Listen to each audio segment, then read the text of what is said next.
Nurture and support. Nurture and support. This is a podcast theme song. And it's really short. Nurture and support begins in 3, 2, 1. Hi, everybody, and welcome back to Nurture and Support, a recommendation podcast sharing all the awesome since 2013. 2013? Wow. It's like... Yeah, I guess that's right. Crazy. Well, yeah, it's been a while. I'm Kelly Toole at KELLYTHUL on Twitter. And I'm Mel at Karmic9 on Twitter today. Hey! Mel made a rare reappearance, like an eclipse. It's just every once in a while. I'll be back more regularly once the drama dies down. So. Oh.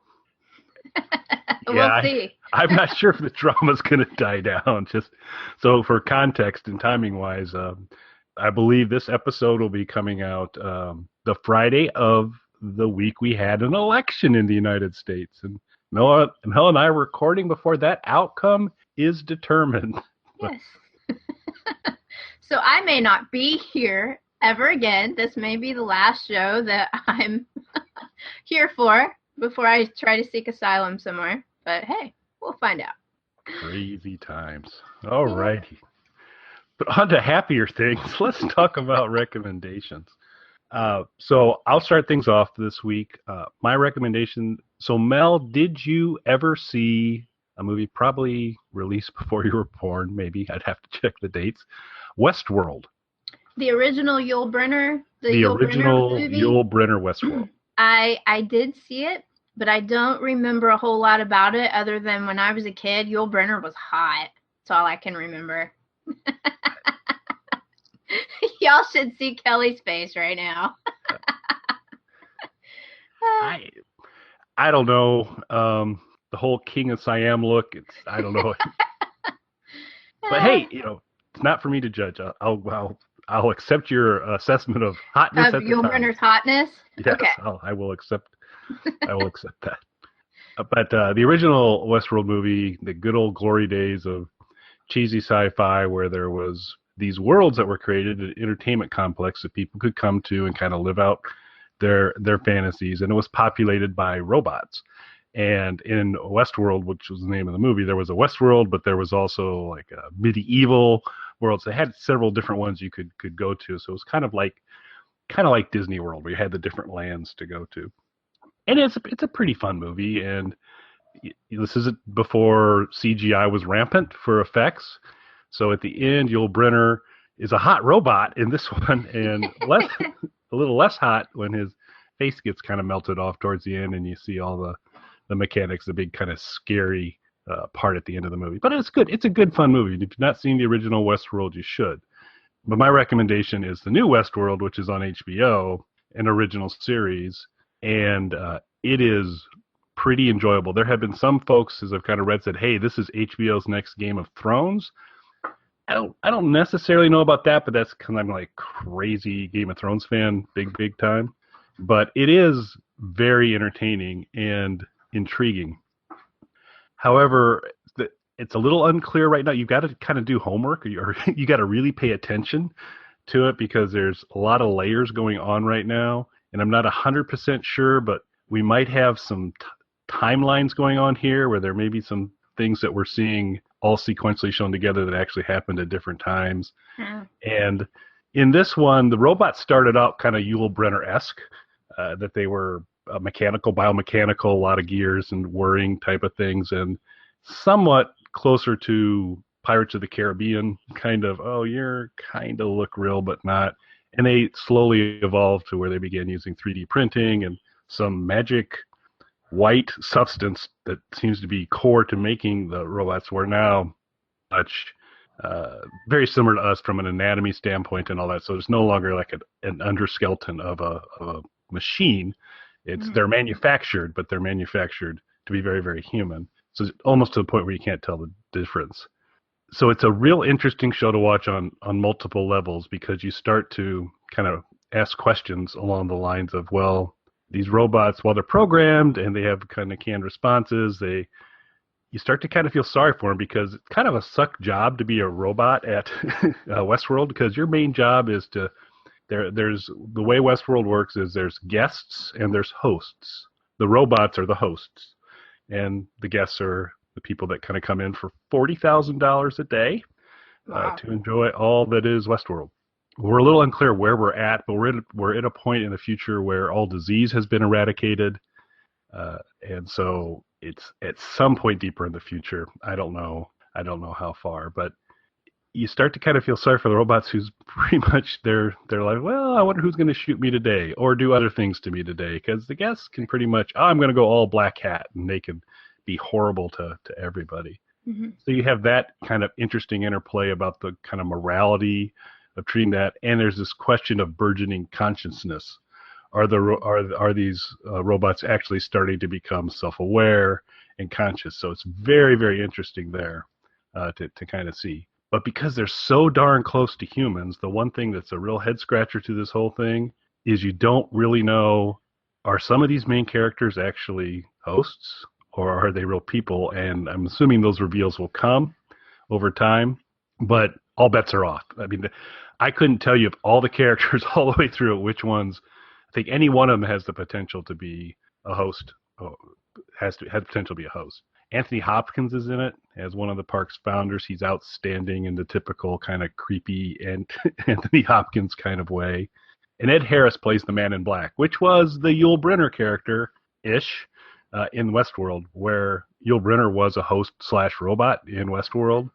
As of right now, I don't think Ed Harris is a robot, but I could end up being surprised. Okay. That's one of the interesting things you don't know. But he's not a good guy. And so you get to see some things, but he's really outstanding in it. So it's I like when Ed Harris is being bad. You would like this thing because he hits bad right out of the gate. So so he scalps somebody. Spoiler, but so that's a nice touch. But it's beautifully shot. They film a lot of it in the Utah, California, Nevada area. These amazing vistas. Again, you don't really know, is Westworld somewhere in the western United States? On Reddit, it's fascinating. There's a lot of really cool people doing the theories on it. Mm-hmm. And there's some people saying, well, actually, I think Westworld's on Mars, or it's on the moon, or we don't know. So maybe some of these things will get revealed. But it's a really well done, complicated storyline, lots of questions around timelines and characters and all of that. And then they've done some other cool things, which is there's a Westworld site that you can go to and reserve your time at the park. You can talk to their artificial intelligence there and what would you like to do, and have kind of interplay. You can actually say some things to the artificial intelligence on the website to break it and have it start to spit out some other kind of things. So it's kind of some interesting extensions of it. One of the main hosts is main characters in it is a character named Dolores, who's the farmer's daughter, who plays a pretty big role. They give you some of her schematics and flow charts and how some of the thought processes work through and all that. But it's beautifully shot, well acted, really kind of good juicy sci-fi kind of stuff. So it's on HBO. Definitely worth a watch. It's kind of a secondary bonus recommendation and plea to our listeners. You may have heard me mention Bald Move before when I talked about Walking Dead. That Bald Move is it's a podcast network run by Jim and Aaron, and they talk about Game of Thrones, Walking Dead, and now they've been doing Westworld. And so it's been a nice addition to listen to their podcast on Westworld as well. And they do I always enjoy listening to them, so it's really good. But this is the kind of my plea part. Jim and Aaron, about 2 years ago, decided to become full-time podcasters. So they basically are running this. This is their business, and they've been running it and doing these shows, and I have been tremendously entertained and enjoy their stuff. 1/3 of their income to kind of run a kind of professional podcast is your business and pay yourself salaries and do all that kind of good stuff. They were an Amazon affiliate, and about 1/3 of their income was coming through Amazon. For whatever reason, Amazon has terminated that relationship. So their operating capital just got cut by 1/3.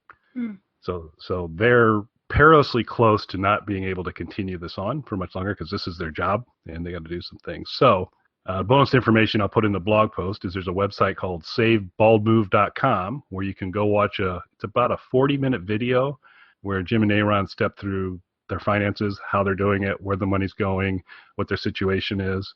There's a kind of a GoFundMe or fundraiser part to it. There's a current shortfall they need to address, and they started out incredibly cool, saying if you're going to be a subscriber, it's $1 a month. They were just trying to kind of get some income, but be as cost effective as possible.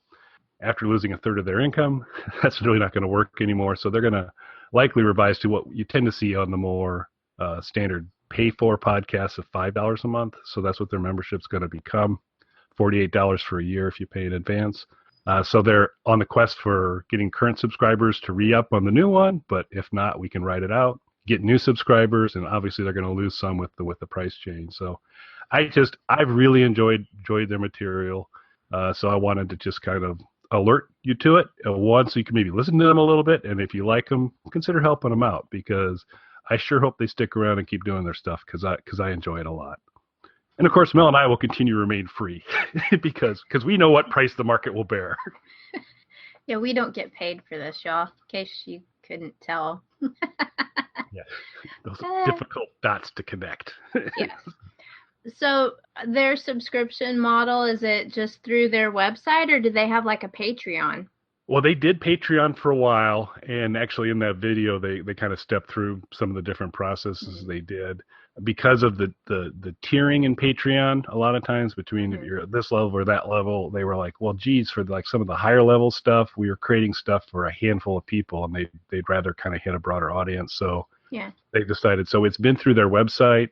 They've had some issues, and they're switching over to a different processing system for the ongoing subscriptions, but they can accept PayPal and do other things like that. But they're switching over to a new one where you can either do the annual or the monthly for there. But back to my recommendation: watch a Westworld, listen to one of their podcasts on Westworld, and like I said, it's added a lot. Their stuff has added a lot for me for Game of Thrones and for Walking Dead. It's doing the same for Westworld. In fact, I only started watching Westworld because they started to talk about the fact they were going to be doing a podcast on it. So I felt it was worthy to give them a shout out on the recommendation. And I do recommend you check out Westworld. How far into the season is Westworld? Because I'm way behind. I haven't watched any TV in forever. And I forgot about Westworld until somebody brought it up just the other day. I was like, crap, I meant to watch that. So I believe the first season will be 10 episodes long, and episode 6 airs this Sunday. Okay. Well, luckily, HBO lets me watch stuff on demand. Oh, there you go. Oh, I can catch up. That's cool. Well, I'm really sorry to hear that Amazon has screwed over the Bald Moves people, because my recommendation this week involves Amazon. Shocking. Oops. Maybe we should have briefed before. Well, there's a lot of reasons that people are Amazon Prime members. We've talked about it ad infinitum on here about the wonders of Amazon and Amazon Prime. But I wanted to talk briefly about a part of Amazon Prime that I hadn't really fully explored before, and that's the Amazon Music service. Now, if you're a Prime member, you get access to a pretty big library of Prime music that is free. They've just updated their app because they've recently come out with a additional paid service for music called, I believe, Amazon Music Unlimited. But the Prime music is still there. So I've talked about before on here how I listen to Spotify quite a lot. But if you don't subscribe, if you're not a paid subscriber to Spotify, you do have to listen to ads. So I thought that I would check out the what was available on Amazon Prime, which, while it's not technically free, I pay for Prime, and so I've already paid for it. It's not a monthly thing. So it's sort of free, sort of. And so I went through one day trying to replicate my Spotify playlist.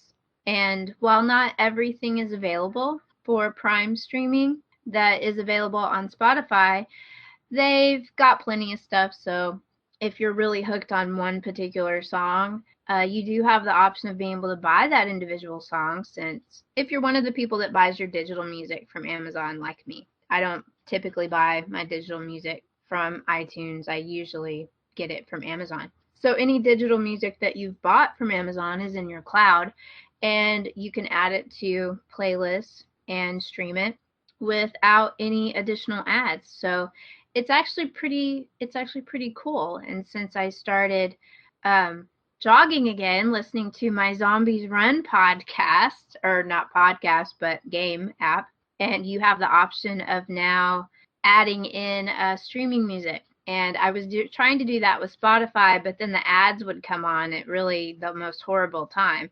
And so by using my Amazon Music app in the background, I don't have that problem because I don't have to listen to ads now. So it's actually pretty good. If you're a Prime subscriber and you haven't checked out what's available for Prime Music, they've got a really good library.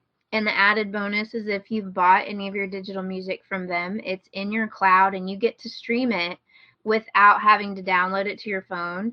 Or if you use your home PC like an entertainment center, kind of like I do, you don't actually even have to have it downloaded. You can stream everything and you don't have to pay anything above your Prime subscription. Now, there's, of course, with the advent of the new unlimited music, there are, if you want to, I think unlimited is like $7.99 or something a month, and I think that gives you access to almost everything.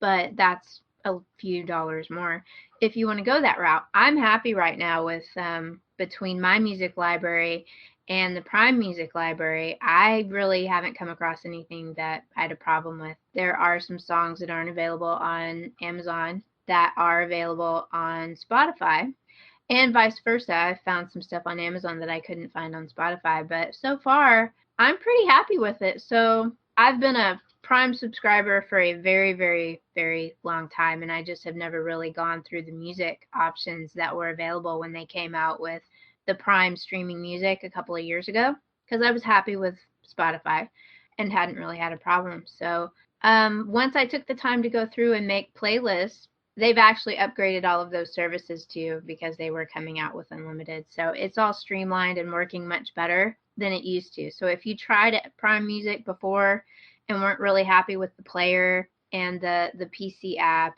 and the phone app and things like that, they've kind of tweaked all that and it's working much better, at least for me. So give it another go. If you're a Prime subscriber, you're already paying for it, so you might as well try it out, see if you like it and if it's going to work out for you. And since that's how I listen to most of my music, since I don't listen to the radio in the car, I stream from my app. So it works out for me. I've really enjoyed it since I finally took the time to sit down and make some playlists. But they also have a lot of built-in stations playing. You know, you can pick whatever genre you want to play. And they have stations just like Pandora and all of that kind of stuff are going to have. And then there are pre-existing playlists that are interesting. There's one called Endless Bummer that Nice. I really like the name of. And it's got some interesting songs in there too. Is it just the Cure, or do they have? No, there's actually not a lot of Cure in that list, but they do update those playlists pretty regularly. So when you go back to them, you'll find different ones. But it's I don't have it up right now to give all the music that's in there, but there's a couple of country songs that are in there too, which are not something I would normally listen to, but they're old country songs where everybody's, mama got thrown off a train and their dog died and stuff like that. And so it just, I know it's Endless Bummer, but it kind of makes me happy to listen to it because these people are having a worse day than I am. So there are some interesting things on there to explore, and they've streamlined everything and kind of made it easier to find what you're looking for. So it's worth looking into if you're already a Prime subscriber.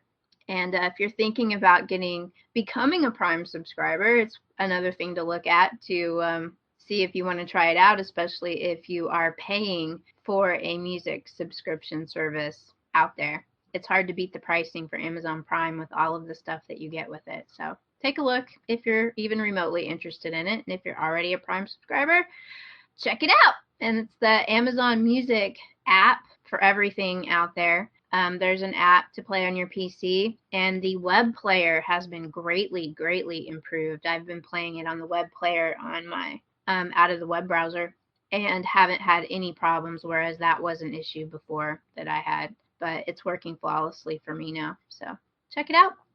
Yeah, and if you listen to that Squat Cobbler podcast, sometimes you might get a little insight on some good Alice Cooper albums to to add to your playlist there. Because Mr. Belinsky and I are stepping through that catalog one record at a time. Oh, cool. So that's been kind of fun to do that. Yeah, and as longtime listeners to the show know, I fought off continual discouragement from Mel. I desperately wanted to get Amazon Prime, and she kept trying to talk me out of it and tell me I didn't need to do it, and I felt like I should, but I trusted her. But finally, I broke through, and that's not what happened. But I am an Amazon Prime, proud Amazon Prime user now as well. I haven't taken advantage of that either because I've kind of handled the streaming stuff otherwise. Plus, I mostly listen to Alice Cooper, but we'll definitely check that out. But boy, that Prime thing is pretty sweet because I've had circumstances here recently where I became a little more familiar than I cared to around modem routers for Wi-Fi, where there was a modem router with a 2.4 gig and a 5 gig, and iPad minis picked up the 5 gig great. Chromebook did, but this one laptop did not. And so I eventually dug a little deeper and found out it's like, well, it might be your drivers, or it might be that your laptop simply doesn't support this protocol. Right. Did a little more, went in the command line, did a little more things to find out, yeah, it doesn't support this protocol. So solution to that is a nice USB dongle for, you can get a nice little Wi-Fi extension so you can get to that 5G. Figured that out one night, hit Amazon Prime, so a day or two later, I'm up in business, and it's free. It's, well, to Mel's point earlier, it's not free. You pay something for all this, but these are the features you get with the membership. So that free shipping, next day or 2-day type of stuff is great, and the music, the videos, it's all cool. So thank you for continuing to remind me that was worth a look, because it has absolutely been worth every dollar. If I recall correctly, I think it was The Wire that got you to subscribe. Yes, it was. I had to, because it was The Wire, and I think it's called Shadowbox, which I haven't been able to take full advantage of. But that's when we're actually watching a movie, and you can kind of hit the actor's face, and it'll connect up to the IMDb database and tell you. And I was like, I must have this. This is something I need. But The Wire was the big draw. Yeah. So, which is also worth it. So. Absolutely. All righty. For this week, I think I'm doing the social media recommendation. I have occasion to about once or twice a year hit conferences related to the stuff I do for real, and I always end up learning a bunch of good stuff and meeting a lot of cool people. And at the last conference I went to, I met a bunch of cool people, including the gentleman I'm recommending today. His name's Jesse McDonald. He's an SEO expert, presenter. He gave a tremendous presentation on infographics at the conference I was at. He's a good guy and a huge Star Wars nerd, and very, very, very cool guy overall. And Jesse's Twitter handle is Jesse SEO Geek, JESSE SEOGEEK. And I would highly recommend following Jesse. He's a good guy, he's funny, and he's smart. Cool. We always need more Star Wars SEO geeks. Yeah, it was, and I was so disappointed because I kind of missed the memo. There was talk about, hey, they have a couple networking events, and they were saying we're going to do Star Wars T-shirt networking event, and so I came prepared, but I missed the memo that it was one particular night, and I come down there and everybody's got all these cool Star Wars T-shirts on, and mine are up in my room. So yeah, but that's okay.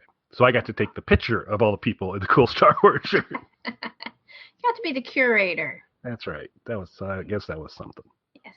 Cool. I don't have it in me to be mean to Matt today. So I think there's so much going on in the world. I think it's time for a little kindness. Yes, we need more kindness in the world. So thank you, Matt, for bringing out that kindness in Kelly today. Yes. So we'll hand it over to Matt, and he will, in his typical highly talented way, give you all the information how you can connect with Nurture and Support through Twitter, although, do we check our Twitter or our Gmail? We should probably I should probably go back to that Gmail. So, but we're good for this. Go ahead, send an email because we'll read it soon, probably. Sure. And if we don't get back to you, then maybe hit our personal Twitters. That would, hold us accountable that way. That would be ideal. But also iTunes, Stitcher, and many other things. All different ways you can kind of connect up to us. If you're listening, thank you very much. Really do appreciate it. Tell your friends, write reviews. Really appreciate folks out there. And so that's all I have for this week outside saying thanks. All right. Thanks, everybody. You can contact us on our website, nurtureandsupport.net, or email us at nurtandsupp@gmail.com. That's NURTANDSUPP@gmail.com. Or tweet us at nurtandsupp on Twitter. Nurturing and supporting.